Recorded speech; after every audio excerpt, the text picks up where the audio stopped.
suis ravie de vous accueillir aujourd'hui pour discuter routine beauté avec Priscilla, notre socio-esthéticienne. Mais je vous rappelle aussi que si vous êtes ici, c'est que vous avez adhéré à l'association Rose Up et je vous en remercie parce que ça nous permet de continuer toutes nos actions d'accompagnement, d'information et de défense des droits des femmes atteintes de tout type de cancer. Donc, merci vraiment beaucoup à vous d'avoir adhéré. Pour celles qui ne me connaîtraient pas, je suis Charlotte. Moi, je suis coordinatrice de la maison Rose Up et je suis là aussi pour vous accompagner avec Marina derrière l'écran et le téléphone. Il y a du monde, donc n'hésitez pas à nous solliciter. On est là pour ça. Et cet été compris, on sera là tout le temps. Donc n'hésitez surtout pas. Euh, je vais laisser la parole à Priscilla et je vous rappelle que vous pouvez utiliser l'onglet de questions-réponses, l'onglet de discussion pour lui poser toutes vos questions. N'hésitez surtout pas. Et la petite présentation, j'imagine qu'il y en aura une, Priscilla. Voilà, elle sera disponible sur vos espaces personnels dès la fin de ce webinaire. Je vous souhaite un bon webinaire. Je laisse la parole à Priscilla et je me fais le relais de vos questions en temps et en heure. Merci beaucoup, Charlotte. Donc, nous, aujourd'hui, on va parler routine beauté et comment construire sa routine beauté. Alors, je vous partage le support. Hop. Est-ce que c'est bon? C'est tout bon. Ok. Donc, comment construire sa routine beauté? Première chose, ça va être d'identifier les besoins de votre peau. Les besoins donc, vont dépendre du type de peau et de l'état de peau de chacune. Donc, le type de peau, il y a rarement quand même des changements. C'est vraiment des changements sur les types de peau qui vont être pendant les grandes étapes de la vie, l'adolescence, la ménopause, etc., ou lors des traitements. Et l'état de peau, lui, va changer assez régulièrement. C'est un changement qui est dû aux facteurs externes. Donc, ça va être les changements de température, s'il y a des froids intenses, beaucoup de vent, etc., selon aussi où vous vous trouvez en France ou à l'étranger.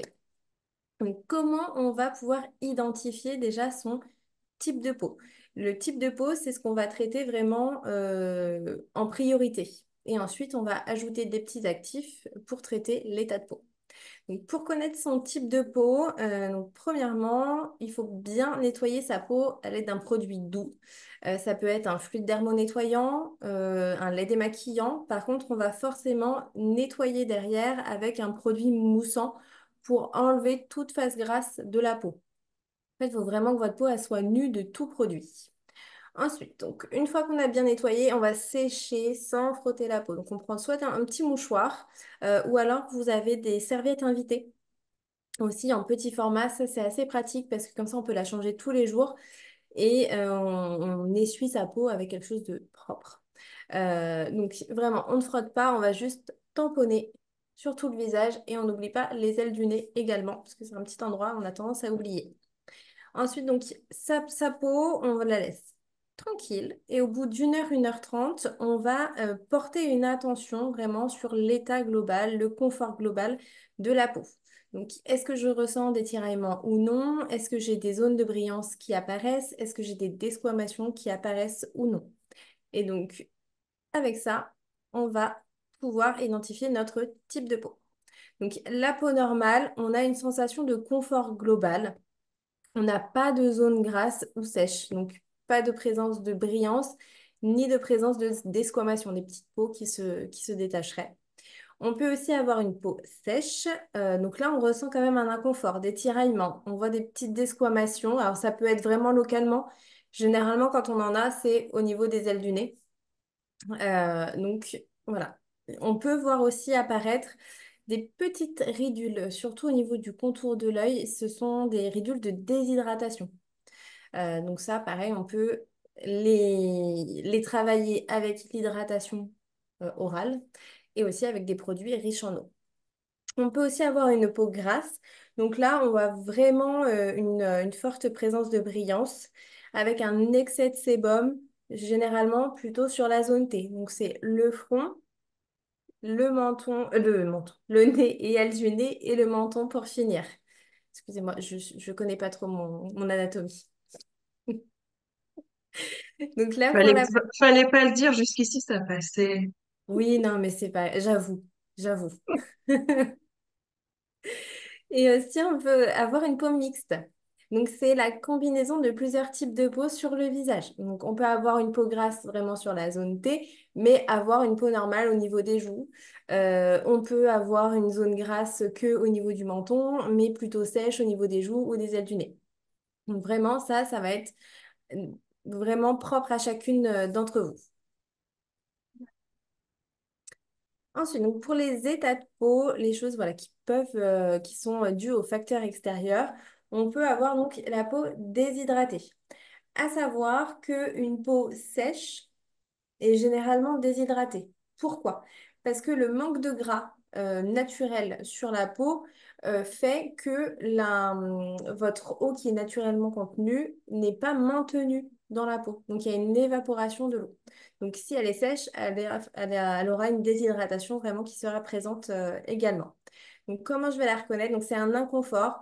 La, la différence, je dirais, d'inconfort entre la peau sèche et la peau déshydratée, c'est que la peau sèche, on sent vraiment des gros tiraillements, alors que la peau déshydratée, c'est plus des petits picotements. Voilà, on sent que ça tiraille légèrement, ça picote un petit peu, mais on n'a pas vraiment de grosses sensations de tiraillement.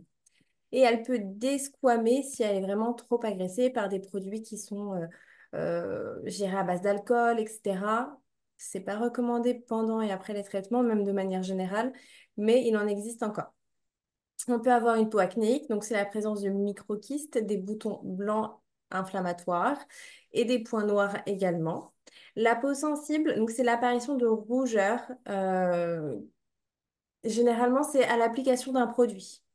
Pendant les traitements, votre peau devient plus sensible parce que la structure de votre peau est altérée par les traitements. Donc, généralement, les traitements amènent une sensibilité sur la période du coup, de prise des différents médicaments. Ensuite, on peut avoir donc la peau mature, c'est une perte de tonicité et d'élasticité. On voit des rides et ridules apparaître, la peau qui s'affine et on peut voir apparaître également des taches brunes, teint irrégulier. Faites attention, il y a certains produits de chimiothérapie, d'immunothérapie ou thérapie ciblée qui sont photosensibilisants.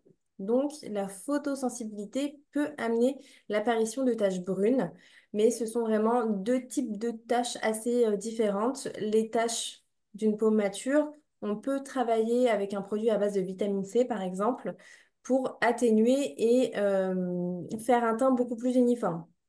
Les tâches dues au traitement, on aura beaucoup de mal à les atténuer, voire même pas du tout. Donc vraiment, c'est deux types de tâches. On ne va pas les traiter du tout de la même manière. Et ensuite, donc, on a la peau atopique. Donc, c'est une peau vraiment très réactive avec beaucoup de rougeur, des sensations de picotement, des démangeaisons, avec des zones très sèches, type eczéma, dartre ou psoriasis également.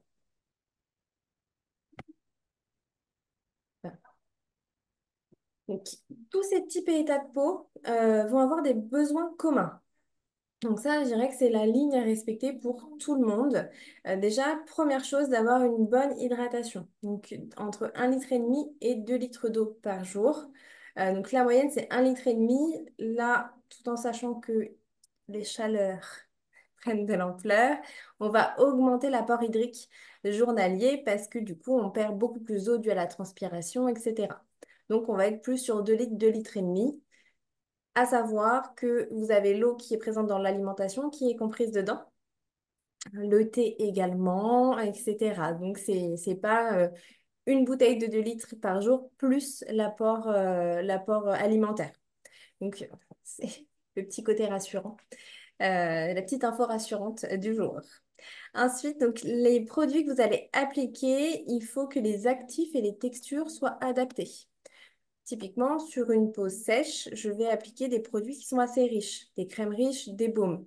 Par contre, sur une peau grasse, si je rajoute encore du gras, si j'apporte une partie huileuse, en fin de compte, je vais avoir encore plus de brillance. On peut avoir des comédons apparaître, etc. Donc, on va aller sur des textures plutôt légères, des gels crèmes, etc. Donc, c'est ça, il faut bien faire attention. À savoir que l'été, généralement, on va mettre des produits qui sont moins riches que l'hiver. Parce que les facteurs, du coup, ne sont pas les mêmes. on transpire plus, on va faire plus de sébum, alors que l'hiver, avec le froid et le vent également, on aura besoin d'apporter plus de confort. Donc, votre type de peau, il peut évoluer pardon, en fonction des différents traitements, des changements hormonaux et du vieillissement naturel cutané. Il faut avoir une bonne alimentation. Voilà, si on consomme des choses très très riches, ben, en fin de compte, votre peau, ça va se ressentir. On va fabriquer plus de sébum et on peut voir apparaître aussi des boutons. Et on va respecter aussi les règles d'hygiène du soin de votre peau. Donc, l'utilisation d'une serviette propre. Si vous avez des produits en peau, c'est d'avoir une petite spatule en plastique ou une cuillère tout simplement aussi, hein, que vous allez désinfecter après chaque utilisation et avant chaque utilisation également. Parce que même si j'ai désinfecté après, je l'ai forcément posé quelque part.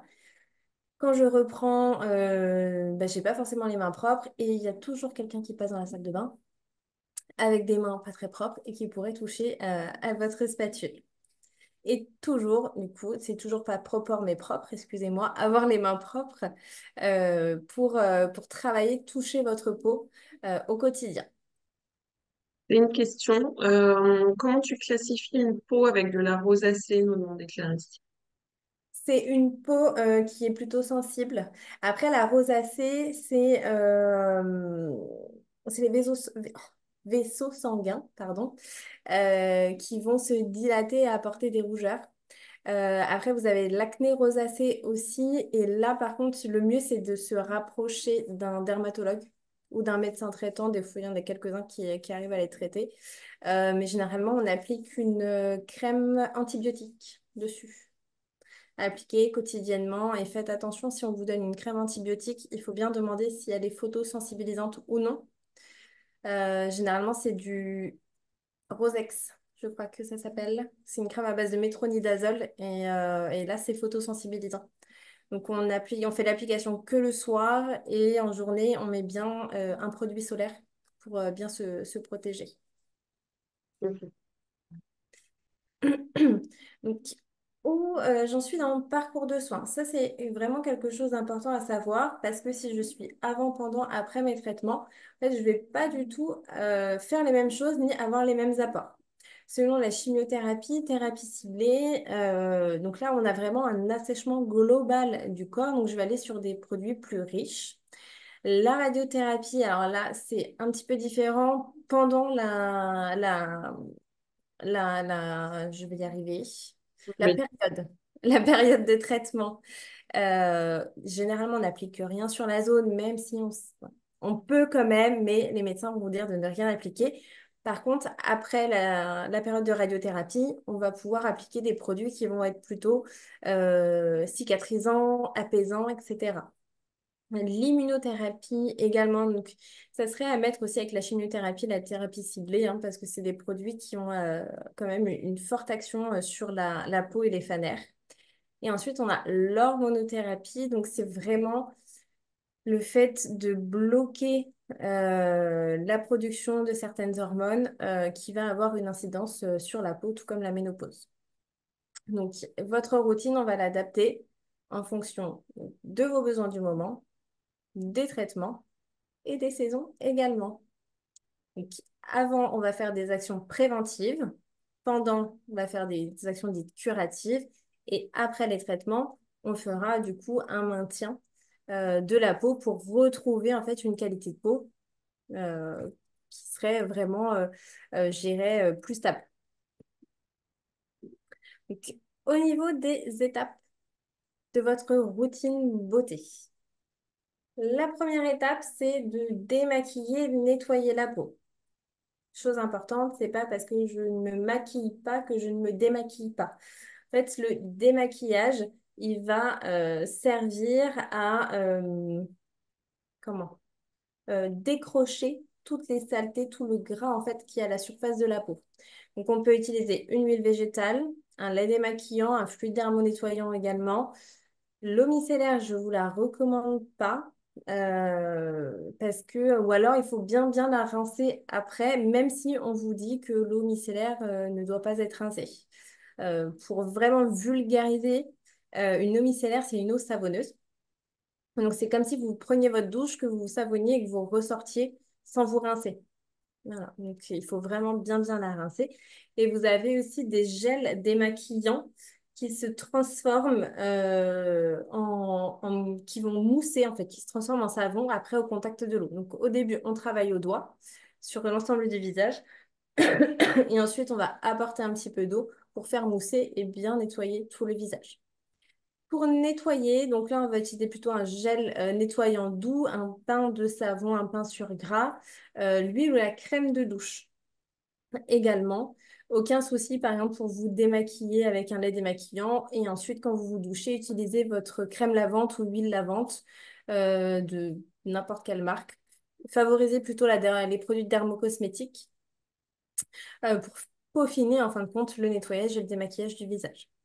Donc, tout comme les gels, il existe des produits deux en un. Vous avez des huiles démaquillantes, pareil, qui vont avoir un pouvoir moussant. Ensuite, au contact de l'eau, donc aucun souci hein, pour utiliser ce type de produit. Et donc, pour les peaux sèches, sensibles, atopiques, déshydratées, etc., vous pouvez aussi utiliser uniquement une lotion sans alcool, une eau florale et une eau thermale le matin. Généralement, on se démaquille, on nettoie le soir. Le matin, on va soit nettoyer pour les peaux mixtes et grasses, parce qu'on a vraiment encore besoin d'enlever l'excès de sébum, les particules de coton, etc., qui se seraient déposées à la surface de la peau. Donc, pour les peaux les plus sensibles, le mieux, c'est une eau thermale, je dirais, parce que vous avez vraiment des actifs qui sont apaisants, hydratants, assainissants et anti-inflammatoires dans ces eaux thermales. Donc, c'est d'utiliser un petit coton et de venir passer tout doucement à la surface de la peau. Privilégiez les cotons en tissu, plutôt en microfibre, c'est assez doux, plutôt que le vrai coton, parce que mine de rien, c'est assez abrasif au quotidien. Ensuite, donc dans votre routine, à chaque fois, la question du gommage revenait. Donc là, je l'ai intégré. Donc l'exfoliation ou le gommage, à quoi ça sert? Ça va nous servir à débarrasser la peau des desquamations, à affiner le grain de peau et à illuminer le teint parce qu'en fin de compte, les peaux qui ne se détachent pas à la surface de la peau peuvent ternir le teint. Il y a trois types de gommage, enzymatique ou chimique, mécanique à grains ou à particules et les mécaniques à gomme. Lors des traitements, vraiment, on oublie cette étape. C'est vraiment pas recommandé parce que c'est une étape qui va être beaucoup trop agressive pour votre peau. À la suite des traitements, je conseille généralement d'attendre bien 6 mois avant de reprendre les gommages. Et dans ces cas-là, le mieux, ça sera un gommage mécanique à gomme. Pourquoi? Parce que c'est un produit qu'on va vraiment appliquer sur le visage en fine couche. On le laisse sécher et ensuite, on va juste passer les doigts comme ceci. Et ça fait vraiment comme quand on gomme sur une feuille. On va avoir des petites peluches qui vont tomber. Les mécaniques à grains, on pourra en faire des maisons avec du sucre ou avec du marc de café, mais ça va être quand même encore trop agressif. Donc le plus doux, ça sera vraiment le mécanique à gomme. Qui dit exfoliation si vous êtes en après-traitement, 6 mois post-traitement, qui dit application de masque. Par contre, si vous êtes pendant les traitements, votre masque, vous pouvez en faire tous les jours. C'est vraiment quelque chose qu'on peut faire à volonté, du moment que ça vous apporte du confort, que ça soit pour une peau sèche, apporter de la nutrition et des peaux déshydratées, de la déshydratation, ou si vous avez des effets secondaires tels que la folliculite ou le rash acnéiforme, on peut aussi faire des masques pour apaiser du coup les sensations, je dirais, d'échauffement, de brûlure que ça peut impliquer. Donc votre masque, donc, on l'adapte toujours hein, comme tout produit. Vous avez des masques qui sont crémeux, ça serait les plus faciles à rincer, etc., les plus agréables. Les masques aussi d'argile ou terreux. Petite mention pour les masques à l'argile, on ne laisse pas sécher l'argile. Vraiment, ça c'est très important.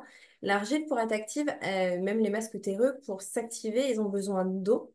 Et si on laisse l'eau s'évaporer, ben, l'argile, ce qu'elle va faire, c'est d'aller chercher de l'eau où il y en a. Donc à l'intérieur de la peau et on va encore plus déshydrater, en fin de compte, la peau.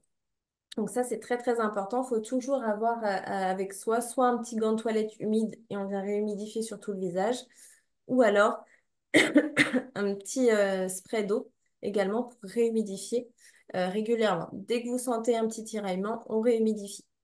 Vous avez des masques gel, des masques en tissu. Alors généralement, les masques en tissu, ce sont des sérums qui servent en fin de compte pour imbiber le masque en tissu. Et vous avez maintenant des masques en tissu lavables et vous pouvez créer vos lotions ou même vous en servir pour l'imbiber avec de l'eau thermale ou une eau florale pour appliquer sur le visage complet et avoir un effet apaisant. Et on a aussi des masques thermiques. Donc, c'est des masques qui vont chauffer donc quand on l'applique. Mais ça, généralement, ça se trouve vraiment uniquement qu'en institut parce qu'il faut vraiment mettre une gaze enfin, en dessous pour protéger correctement les sourcils, les cils, les yeux, etc. Donc, ça se fait uniquement en institut. Mais j'ai une question. Alors, sur l'argile, c'est Catherine qui me demande, est-ce qu'on peut utiliser le même argile pour le visage et le corps?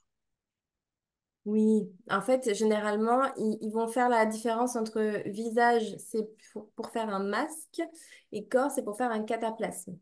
En fait, la différence entre les deux, ça va être l'épaisseur d'argile et la forme sous laquelle elle va se présenter. Ça va être plus difficile de faire un cataplasme avec de l'argile pulvérisée en poudre, parce que c'est une argile qui reste quand même assez fluide.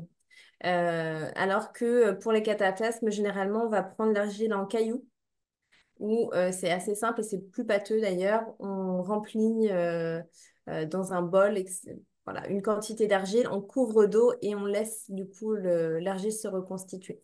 Mais sinon, on peut Ok. utiliser la même, il n'y a aucun souci, hein. Il n'y a pas de différentes... En fait, il y a différentes argiles qui existent, mais pas visage et corps, par exemple.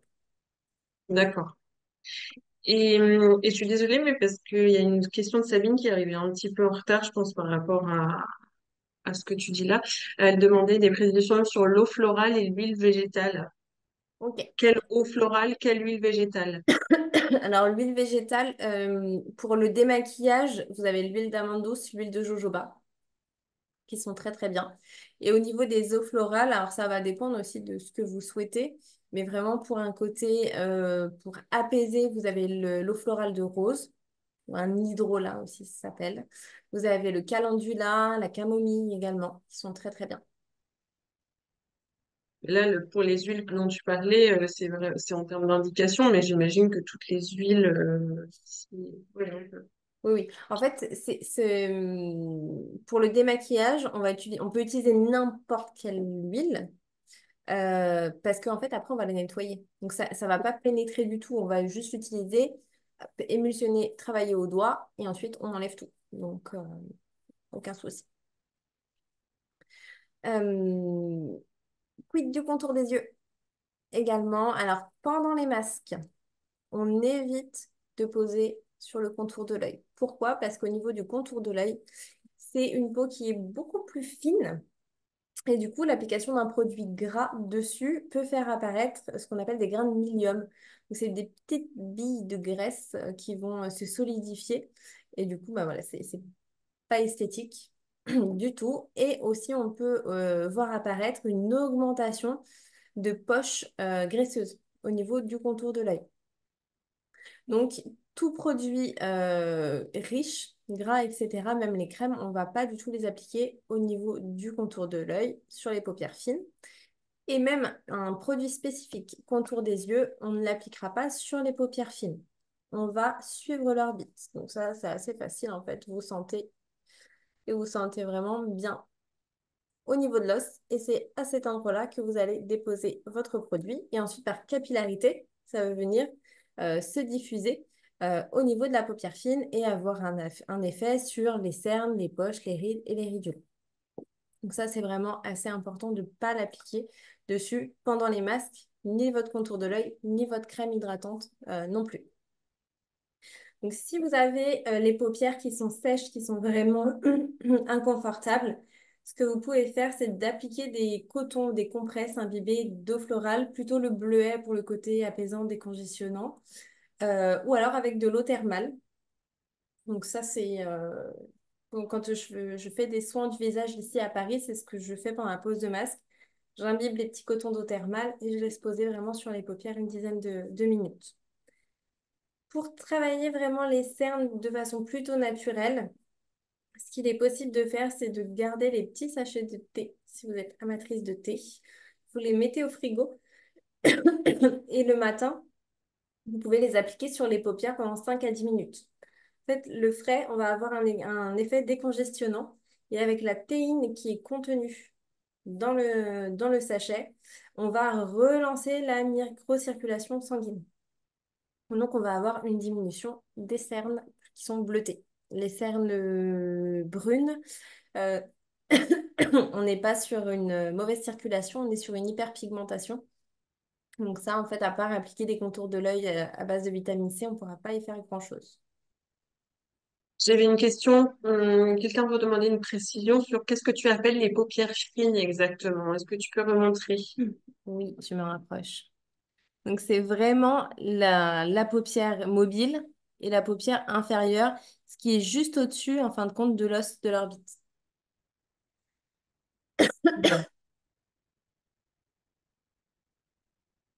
Pareil dans votre routine de soins, donc on applique déjà le contour de l'œil. Pourquoi? Parce que comme ça, en fait, il est posé vraiment au bon endroit et même si ensuite on met de la crème, on risque pas de l'étaler partout. Le sérum, qu'est-ce que c'est? C'est un concentré de principe actif. Généralement, on est sur des textures plutôt aqueuses, donc qui sont riches en eau. Et ça va être donc le premier produit à appliquer globalement sur l'ensemble du visage. Pourquoi on appelle ça un sérum? Parce qu'au niveau de la taille des molécules qui le composent, elles sont beaucoup plus fines et du coup, elles vont pénétrer plus profondément dans la peau que par rapport aux actifs de votre crème. Donc, ces sérums, ils peuvent être hydratants, anti-âge, anti-imperfection.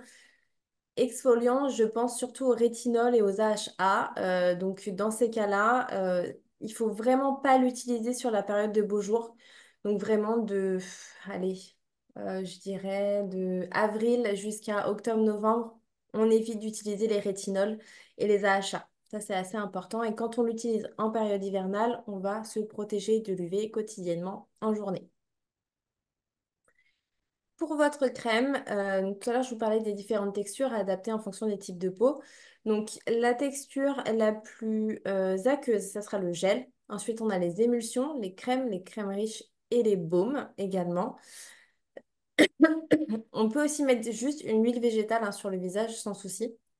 Vous avez même des marques qui créent des mélanges d'huile végétale vraiment spécifiques. Donc, n'hésitez pas aussi, si vous avez une peau très très sèche, à utiliser les huiles végétales.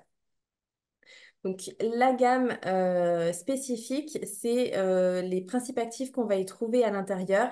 Il faut vraiment qu'elle soit adaptée. Donc, vous avez généralement dans toutes les marques une gamme hydratation, une gamme nutrition, une gamme anti-âge, une gamme pour les peaux à tendance qui ont tendance à avoir des rougeurs, pour les peaux acnéiques, etc. Donc là, vraiment, c'est sur ces actifs qu'on va pouvoir jouer. Et ensuite, on peut donc utiliser l'huile végétale aussi par-dessus votre crème dans le cadre des femmes qui ont vraiment des peaux très très sèches, qui voudraient un actif anti-âge, mais qu'on n'aura pas forcément dans une huile végétale.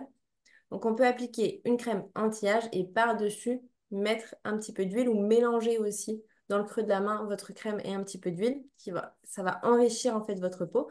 Par contre, on ne fera jamais l'inverse. On ne met pas d'abord l'huile et ensuite la crème. Parce que sinon, en fait, la phase aqueuse de votre crème ne passera jamais à l'intérieur de la peau. Donc, crème puis huile. Ou alors, je mélange crème et huile dans le creux de la main et je peux l'appliquer. Dernière étape, du coup, du soin de la peau. Alors, si vous faites un soin du visage complet le matin ou si c'est vraiment dans votre routine quotidienne sans faire un soin complet, ça va être de se protéger du soleil, surtout en période de traitement, chimiothérapie, thérapie ciblée, immunothérapie. Là-dessus, il faut être très très vigilante. On se protège au quotidien, été comme hiver. On compte un an post-traitement pour continuer à se protéger du soleil correctement de manière quotidienne. Donc avec l'application d'une crème solaire. SPF 50-50 plus, on ne va pas en dessous, ça ne vous empêchera pas de prendre un petit peu de couleur, vraiment. C'est juste que ça vous protégera des brûlures cutanées, des coups de soleil et aussi du coup du vieillissement prématuré de la peau et de la toxicité des UVA qui peuvent provoquer des cancers cutanés. Donc, faites attention sur vos produits. Alors maintenant, ils font quasiment tous les UVA, hein. Mais il faut qu'il y ait la mention UVA entouré et UVB. Voilà, parce que il y a quelque temps, on avait une protection uniquement sur les UVB et non les UVA. Donc là, pareil, hein, vous allez trouver différentes textures au niveau des produits solaires. Vous pouvez avoir des textures, hein, où vous avez des brumes d'eau solaire. Il y a forcément un petit peu de gras dedans parce que le filtre solaire a besoin de gras en fait pour rester actif. Vous pouvez trouver des huiles solaires, vous pouvez trouver des crèmes, des émulsions, des lotions, etc. Donc vraiment, c'est la texture qui vous conviendra le plus. Et vous allez trouver aussi deux types de filtres. Les filtres minéraux et les filtres chimiques. Les filtres minéraux, alors généralement, c'est des produits qui sont assez blancs, pâteux, etc. L'écran total, il y a 20 ans à peu près.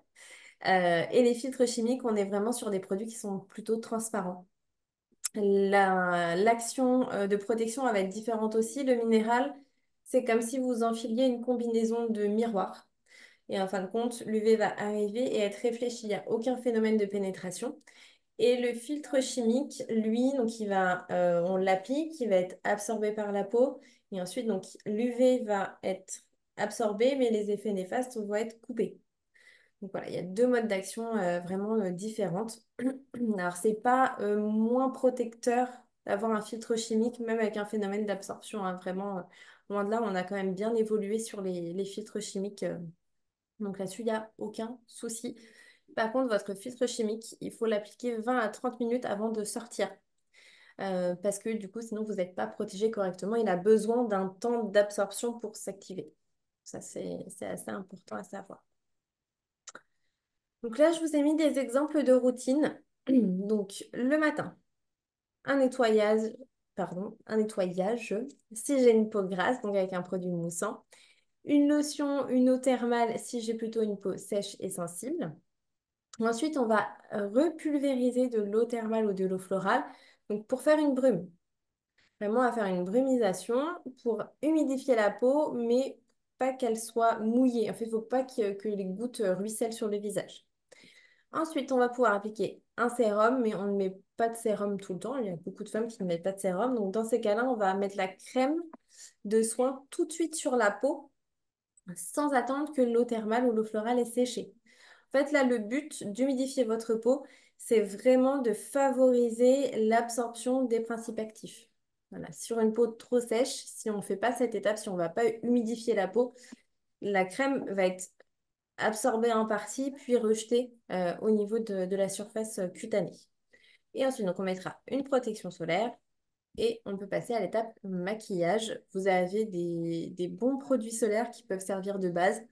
À savoir que ce n'est pas parce que vous avez mis une protection solaire le matin sous votre maquillage que vous êtes protégé tout au long de la journée. Il faudra réappliquer votre produit solaire toutes les 2 heures. Alors, soit on ne se maquille pas et on peut réappliquer comme ça. Sinon, si on est maquillé, vous avez la brume d'eau solaire qui est vraiment pas mal du tout parce que ça permet de pulvériser par-dessus le maquillage et ça ne bouge pas et du coup, on renouvelle bien la protection. Pour le soir, donc votre routine, ça va être de démaquiller puis nettoyer. Donc, un lait démaquillant plus un produit moussant. On refait cette étape de l'eau thermale eau florale pour humidifier la peau. On peut également remettre un sérum le soir, la crème de soin et on peut mettre par exemple l'huile végétale le soir pour réapporter sur des peaux très très sèches. Par contre, si vous avez une peau grasse, on ne mettra pas l'huile végétale par-dessus. Donc, maintenant, mesdames, je suis prête pour vos questions. Ça- N'hésitez pas, en tout cas, pardon, je te Non, coupe. non, vas-y, vas-y. N'hésitez pas si vous avez besoin de conseils plus personnalisés. J'ai des créneaux tous les mardis après-midi en individuel. Du coup, on peut échanger vraiment de façon plus intime et parler des problématiques de peau que vous rencontrez. Eh bien, écoute, moi j'ai une petite question de Clarisse qui demandait pour le contour des yeux, est-ce qu'on peut utiliser le Lipicar Baume? Ça va être beaucoup trop riche. En fait, on peut le mettre sur tout le visage. Mais par exemple, vraiment au niveau de l'orbite, ça va être beaucoup trop riche.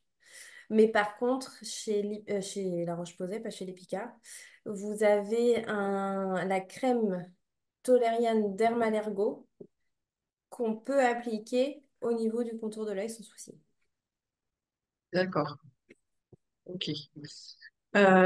Sur les cheveux un petit peu mous à cause de l'hormono, est-ce qu'il y a des produits dont tu as parlé qu'on pourrait utiliser, par exemple les argiles ou les huiles végétales ou d'autres choses d'ailleurs? J'ai pas entendu le début de la question, excusez-moi. Pour les cheveux qui seraient un petit peu mous, un petit peu faibles avec l'hormonothérapie, Ok. est-ce que parmi les produits dont tu as parlé, il y a des choses qu'on peut utiliser et mettre dans sa routine? Alors, on peut faire des masques à l'argile, mais ça va pas apporter plus que ça, en fait, de la vitalité. Euh, Ok. vous avez de la kératine liquide, c'est pas mal pour les cheveux, pour redonner de la vigueur. Vous avez des lotions spécifiques pour les cheveux également à pulvériser, qui sont pas mal. Généralement, c'est à base d'eau florale. S'il y a des huiles essentielles, faites vraiment attention. Même je vous conseille pas trop de vous orienter, celle avec des huiles essentielles. Et sinon, vous avez de la soie liquide aussi. Donc, c'est des sprays à base de soie qu'on peut pulvériser. Ça va apporter de la souplesse, de la brillance. Donc, ça adoucit aussi les cheveux. Donc, ça, c'est pas mal.